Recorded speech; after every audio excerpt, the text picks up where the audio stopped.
ఈ వీడియో చూసే ముందు జై శ్రీరామ్ అని కామెంట్ చేయండి.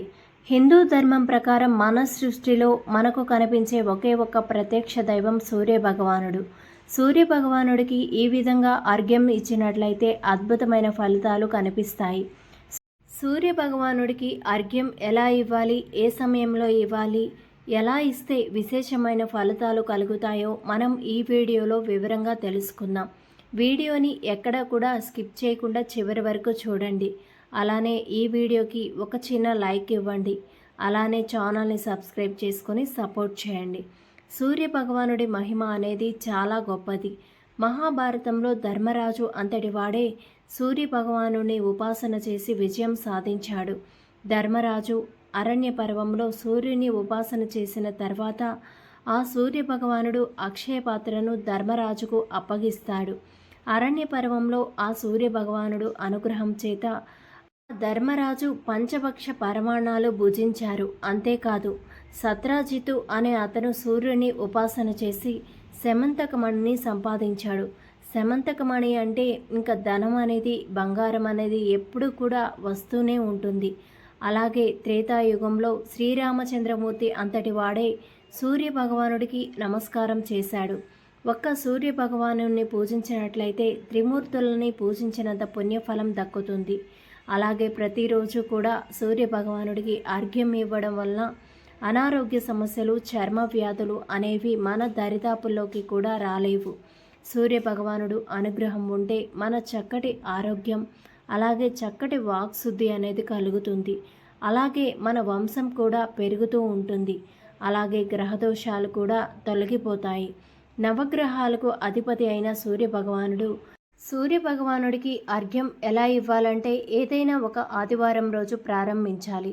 ఆ రోజు సూర్యోదయానికి ముందే నిద్రలేచి స్నానం ఆచరించిన తర్వాత ఎర్రని వస్త్రాలు ధరిస్తే చాలా మంచిది. సూర్యకిరణాలు మీ ఇంటి ముందు పడుతున్నట్లయితే అక్కడ అర్ఘ్యం సమర్పించవచ్చు. అలా వీలు పడని వారు మిద్దె మీదకు వెళ్ళి అర్ఘ్యం ముందుగా ఒక రాగి చెంబు తీసుకొని అందులో శుద్ధమైనటువంటి గంగాజలాన్ని నింపి అందులో కుంకుమ కలిపినటువంటి ఎరుపు రంగు అక్షింతలు కొన్ని వేసి ఒక ఎరుపు రంగు పువ్వు వేసి ఒక రాగి పళ్ళం కింద పెట్టుకొని సూర్య భగవానుని చూస్తూ సూర్యుని యొక్క 12 నామాలను కూడా జపిస్తూ 12 సార్లు సూర్యుడికి నమస్కరిస్తూ అర్ఘ్యం ఇవ్వాలి. సూర్యుడికి అభిముఖంగా నుంచొని ఈ నామాలను జపిస్తూ ఆ నీటిని కింద పెట్టుకున్నటువంటి రాగి ప్లేట్లోకి వదలాలి. ఒకవేళ మీకు తులసి చెట్టు ఉండి ఆ తులసి చెట్టు మీదకి సూర్యకాంతి పడుతున్నట్లయితే అందులోకి కూడా అర్ఘ్యం సమర్పించవచ్చు. సూర్యుని యొక్క 12 నామాలు అయినటువంటి ఈ మంత్రాలను జపిస్తూ అర్ఘ్యం ఇవ్వాలి. సూర్యుని యొక్క 12 నామాలు: ఓం మిత్రాయ నమః, ఓం రవయే నమః, ఓం సూర్యాయ నమః, ఓం భానువే నమః, ఓం ఖగాయ నమః, ఓం పూర్ణే నమః, ఓం హిరణ్య గర్భాయ నమః, ఓం మారీచాయ నమః, ఓం ఆదిత్యాయ నమః, ఓం సవిత్రే నమః, ఓం అర్కాయ నమః, ఓం భాస్కరాయ నమః. ఇలా నీటిని ఆ రాగి పళ్ళంలోకి వదిలిన తర్వాత ఈ మంత్రం జపిస్తూ సూర్య భగవానుడికి నమస్కరించాలి. ఆదిత్యాయస్య నమస్కరాన్ ఏ కుర్వంతి దినే దినే ఆయు ప్రజ్ఞాం బలం వీర్యం తేజస్తేషాం చ జాయతే. తర్వాత ఆ రాగి పళ్ళంలోకి నీళ్లు తీసుకొని కొన్ని తల మీద సంప్రోక్షణ చేసుకోవాలి.